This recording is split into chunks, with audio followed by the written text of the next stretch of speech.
আমাদের বাড়িতে কাজ করা মহিলা দীপা প্রায়ই বলতেন, ছোট সাহেব, আপনি এখন বড় হয়ে গেছেন, আমি আপনাকে অনেক কিছু শিখাতে চাই। তখন তার কথার মানে আমি পুরোপুরি বুঝতে পারতাম না। একদিন যখন সে আমার ঘরের মেঝে পরিষ্কার করছিল, হঠাৎ তার পা পিছলে গেল। আমি দ্রুত তাকে ধরে আমার বিছানায় বসালাম। তারপর সে আমাকে তার পায়ে মালিশ করতে বলল। যখন আমি তার পায়ে মালিশ করতে শুরু করলাম, দীপা নিচু স্বরে কিছু বলছিলেন।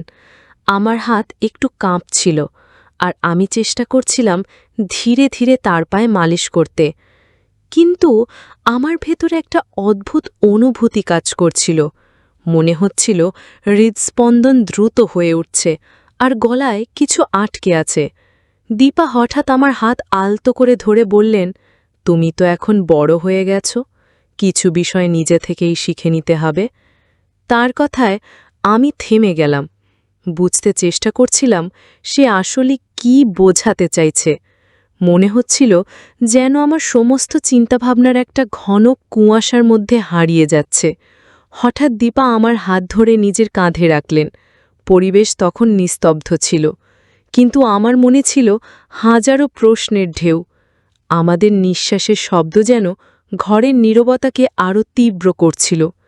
কিছুক্ষণ পর দীপা বললেন, তোমাকে দেখলেই আমার মনে অদ্ভুত এক অনুভূতি হয়।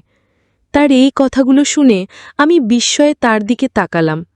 কিছু বলার আগেই দীপা বললেন, ছোট সাহেব, গতকাল আমি স্ট্রবেরির কথা বলেছিলাম, মনে আছে তো?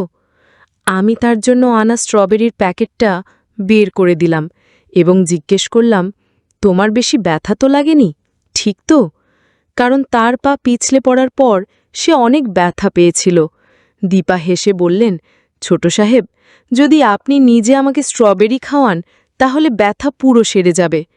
তার কথায় আমি একটু অবাক হলেও স্ট্রবেরি তার দিকে এগিয়ে দিলাম। সে হাসি মুখে বললেন, ছোট সাহেব, আপনি এত লাজুক কেন? আপনার প্রতি আমার একটা আলাদা অনুভূতি কাজ করে। বন্ধুরা, আজকের গল্পটা খুবই বিশেষ। আশা করি তোমাদের ভালো লাগবে। প্লিজ ভিডিওতে একটা করে কমেন্ট করো। দীপাকে আমাদের বাড়িতে কাজ করতে আসা আজ 2 মাস হলো। তার বয়স আনুমানিক 34 হবে। তবে তার গঠিত চেহারা আর শান্ত স্বভাবের কারণে তাকে অনেক কম বয়সী মনে হয়। ফর্সা গায়ের রং, বড় বড় চোখ আর মুখে এক চিলতে হাসি, সব মিলিয়ে তার মধ্যে ছিল অদ্ভুত এক আকর্ষণ। দীপা যখন কাজ করতে আসতেন, বাড়ির পরিবেশ এক ধরনের উজ্জীবন ফিরে আসত। মা সবসময় তার প্রশংসা করতেন এবং বলতেন, দীপা যেমন পরিশ্রমী তেমনি বিশ্বাসযোগ্য, এমন মহিলা খুব কম দেখা যায়। সত্যি বলতে, দীপা আসার পর থেকে মা বাড়ির কাজ নিয়ে একেবারে নিশ্চিন্ত হয়ে গিয়েছিলেন। দীপা বাড়ির প্রতিটি কোণ এমনভাবে গুছিয়ে রাখতেন যেন মনে হতো তিনি নিজের বাড়ি পরিষ্কার করছেন। সেপ্টেম্বরের শুরুতে হালকা ঠান্ডা পড়তে শুরু করেছিল। মা ঠিক করলেন দুর্গাপুজোর আগে পুরো বাড়ি ঝকঝকে করবেন। মা বাবা দুজনেই চাকরি করেন, তাই বাড়ির বেশিরভাগ দায়িত্ব আমার ওপর এসে পড়ে। তবে মায়ের আসল ভরসা ছিল দীপার ওপর। তিনি তার দক্ষতায় মনোযোগ দিয়ে খুব দ্রুত সবার মন জয় করে নিয়েছিলেন। একদিন দীপাকে একটা উপহার দেওয়ার পরিকল্পনা করলাম। পকেট মানি থেকে 1000 টাকা আলাদা করে তার জন্য একটা সুন্দর শাড়ি কিনলাম, কারণ দীপা সাধারণত পুরনো কাপড় পরে কাজ করতেন। সেদিন তাকে সেই উপহারটি দিতে আমি খুব উৎসাহিত ছিলাম। বাড়ি ফিরে কিচেনে গিয়ে তাকে পেলাম। তার পেছন থেকে চোখ বন্ধ করে বললাম, দেখো আমি তোমার জন্য কি এনেছি। উপহারটি দেখে দীপা আবেগে কেঁদে উঠলেন। সে বলল, তোমরা সবাই আমাকে পরিবারের একজন সদস্যের মতো মনে করো। এই বাড়িতে তুমি আমার সবচেয়ে প্রিয়। এমন বলে সে আমাকে কাছে টেনে নিল।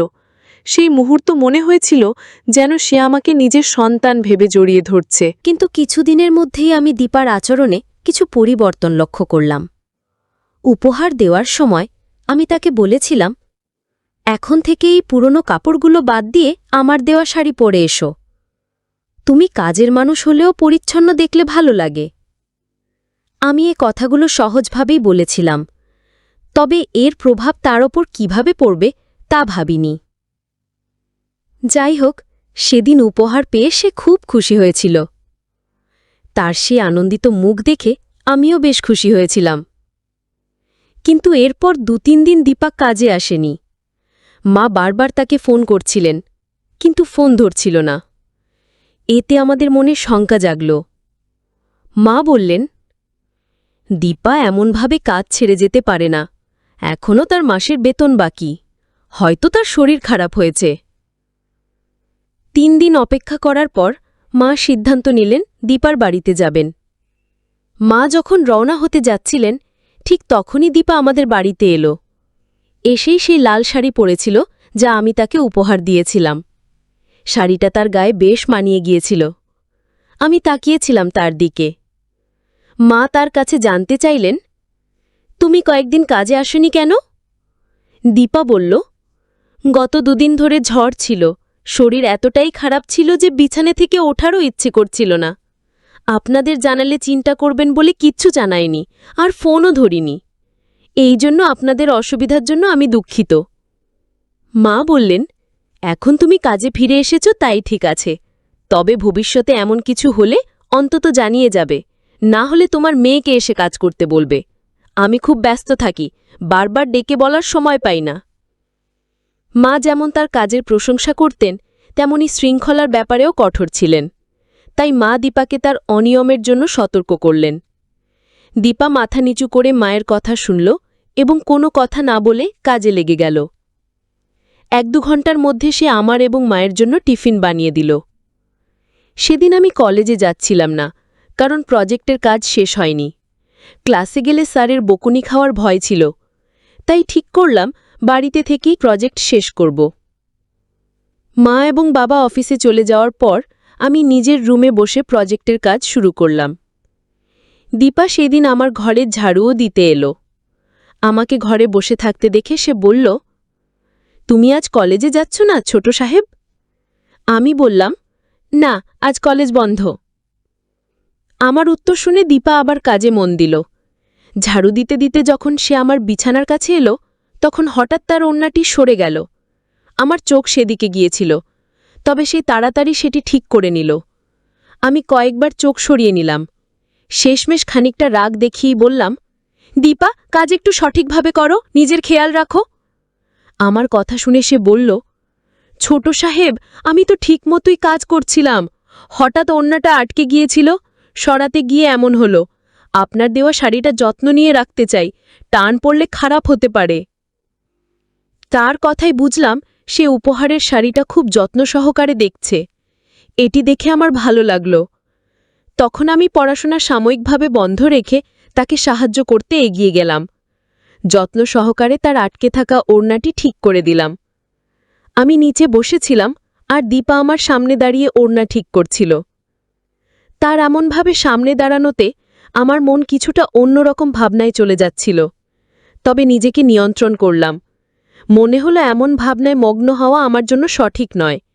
আমি চোখ নিচু করে নিজের জায়গা থেকে উঠে দাঁড়ালাম এবং পড়াশোনায় মন দিলাম। দীপার চোখে একরকম হাসি ছিল। সে আস্তে আস্তে হাসতে হাসতে ঘর থেকে বেরিয়ে গেল। কিছুক্ষণ আগে যা ঘটেছিল সেটা সেখানেই রেখে আবার পড়াশোনায় মনোযোগ দিলাম। তার অনুমান আসলেই সঠিক ছিল। প্রীতমের সঙ্গে কলেজে নানা উল্টোপাল্টা কথাবার্তা হয়েছিল এবং বাড়ি ফিরে দীপাকে সাজগোজ করা অবস্থায় দেখে আমার নজর বারবার তার দিকে চলে যাচ্ছিল। নিজের মনেই বুঝতে পারছিলাম এসব ভাবার বয়স এখনো হয়নি, কিন্তু দীপা আমার প্রতি খুবই উন্মুক্তভাবে আচরণ করছিল। তখন সে কথা থামাচ্ছিল না।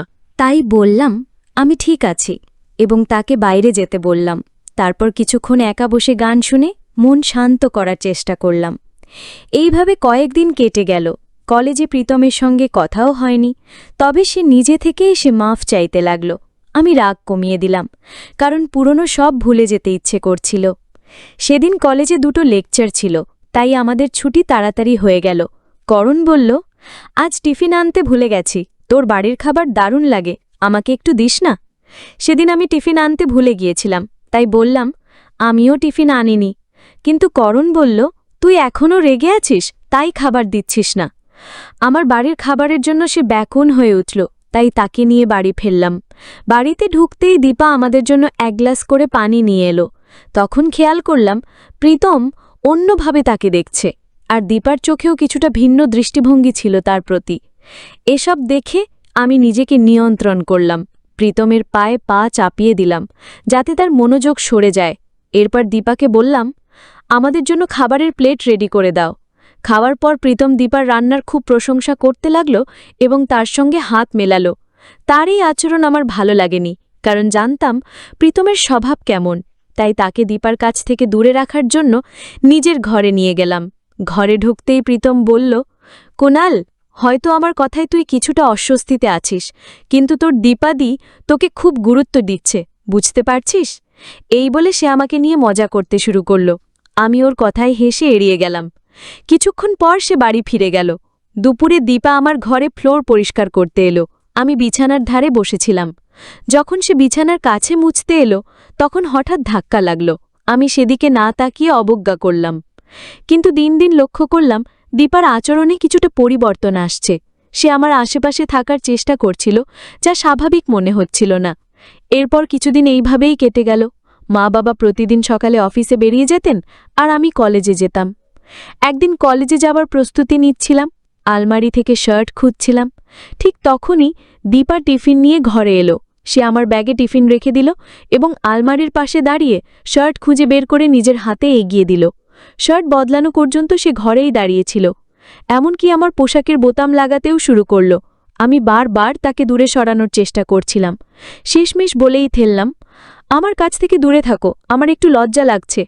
সে হেসে বলল, ছোট সাহেব, আপনার এই বয়সে লজ্জা পেতে নেই। তার ইঙ্গিত তখন বোঝার মতো বুদ্ধি ছিল না। এরপর সে বলল, সেদিন আপনার যে বন্ধু এসেছিলেন তাদের কাছ থেকে কিছু শেখা উচিত। আমি মৃদু হেসে মাথা নেড়ে এড়িয়ে গেলাম। তার পরামর্শ অনুযায়ী কলেজে রওনা দিলাম। বাড়ির তলা লাগাতে গিয়ে দেখি দীপা আমাকে থামিয়ে বলল, ছোট সাহেব, আমার স্ট্রবেরি খেতে খুব ইচ্ছে করছে, আপনি কি আমার জন্য আনবেন? আমি হেসে সম্মতি জানালাম। ফেরার সময় নিয়ে আসব বলে বেরিয়ে গেলাম। বাবার কথা শুনে দীপা পাল্টা জবাব দিল, মালিক, আমিও ভাবিনি যে আপনি এতটা দূর যাবেন। দীপা আরও বলল, আপনি তো আমার ছোট মেয়ের প্রতি খেয়াল রেখেছিলেন, তার পাশে বসে তাকে খাবারের লোভ দেখিয়ে তার কাছে থাকার চেষ্টা করেছিলেন। কয়েকদিন ধরে আমার মেয়ে অস্বস্তিতে ছিল। ডাক্তার দেখানোর পর জানা গেল তার শরীরে কিছু অস্বাভাবিকতা তৈরি হয়েছে। আপনার মতো একজন প্রাপ্তবয়স্কের আচরণের জন্য আমার মেয়ের কোমল মনের ওপর গভীর প্রভাব পড়েছে। যখন জানতে পারি তার এই অবস্থার জন্য কে দায়ী, তখন থেকেই প্রতিশোধ নেওয়ার ইচ্ছে ছিল। কিন্তু আজ যখন আপনার নিজের সন্তান এই সমস্যায় পড়ল, তখন আপনিই আমাকে দোষী করতে চাইলেন। দীপা যখন এই কথাগুলো বলল, আমি চমকে উঠলাম। তারই গল্প আমাকে সম্পূর্ণ বিভ্রান্ত করে দিল। ভাবছিলাম কিভাবে সে এত দূর গিয়ে এমন মিথ্যে কথা বলতে পারল। বাবা মাও তার কথাগুলো বিশ্বাস করতে পারলেন না এবং তাকে ধিক্কার জানিয়ে সেখান থেকে চলে যেতে বললেন। তখন দীপা জানালো, আপনার ছেলেটি আমার সঙ্গে অসৎ আচরণের চেষ্টা করেছে। এর প্রমাণ হিসেবে আমার কাছে একটি ভিডিও ক্লিপ আছে। আগে থেকেই আমার ফোনটি ভিডিও রেকর্ডিংয়ে সেট করা ছিল। ভিডিওটি বাবা মার সামনে দেখিয়ে দীপা বলল, এখন আমি আপনার ছেলেকে শাস্তি দিতে চাই, তাকে কারাগারে পাঠিয়ে দেব, যাতে আপনারা বুঝতে পারেন কত বড় ভুল করেছেন। এই পরিস্থিতি দেখে বাবা স্তব্ধ হয়ে গেলেন। দীপার পায়ে পড়ে ক্ষমা চাইতে লাগলেন। তিনি বললেন, দীপা, আমার ভুল হয়েছে, আমাকে ক্ষমা করো, কিন্তু আমার ছেলেকে এই পরিস্থিতিতে জড়িও না। সে আমাদের সবকিছু, সে না থাকলে আমাদের বাঁচার কোনো মানেই থাকবে না। তোমাকে অর্থ দেওয়ার জন্য আমি প্রস্তুত, কাল থেকেই তুমি আর এখানে কাজ করতে আসবে না। এই টাকাটা নিয়ে সবকিছু ভুলে এখান থেকে চলে যাও। কিন্তু দীপা অর্থ নয়, ন্যায় বিচার চাইছিল। বাবা যখন নিজের দোষ স্বীকার করলেন, মা রেগে গিয়ে বাবাকে একটি চড় মারলেন। তিনি দীপার পাশে দাঁড়িয়ে বললেন, তোমার মেয়ের প্রতি যে অন্যায় হয়েছে, আমি তার বিচার চাই।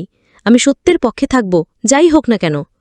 দীপা মায়ের কাছে এসে কান্নায় ভেঙে পড়ল এবং আমার কাছেও ক্ষমা চেয়ে বলল, ছোট সাহেব, আপনি আমার কাছে সন্তানের মতো। আমি আমার মেয়ের জন্যই এই কাজটি করতে চেয়েছিলাম। আমার কখনো আপনার প্রতি কোনো খারাপ দৃষ্টিভঙ্গি ছিল না। যখন সন্তানের কথা আসে, তখন মায়েরা কঠিন হতে বাধ্য হয়। তার কথাগুলো শুনে আমিও তাকে ক্ষমা করে দিলাম।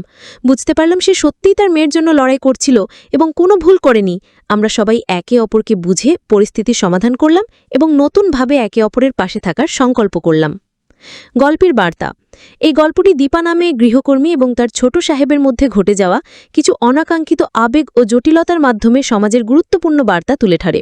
গল্পটি আমাদের শেখায়, প্রতিটি সম্পর্কের নিজস্ব সীমা রয়েছে। একজন কর্মচারী ও তার নিয়োগকর্তার সম্পর্কের একটি সম্মানের সীমা মেনে চলা উচিত।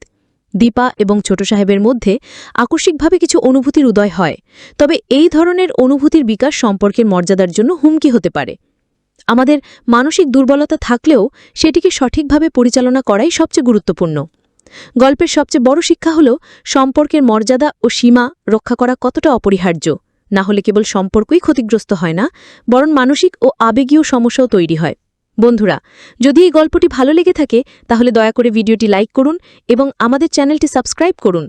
পাশে থাকা বেল আইকনটি প্রেস করুন যাতে আমাদের নতুন ভিডিও নোটিফিকেশন সবার আগে আপনার কাছে পৌঁছে যায়। ধন্যবাদ। দেখা হবে আমাদের পরবর্তী ভিডিওতে।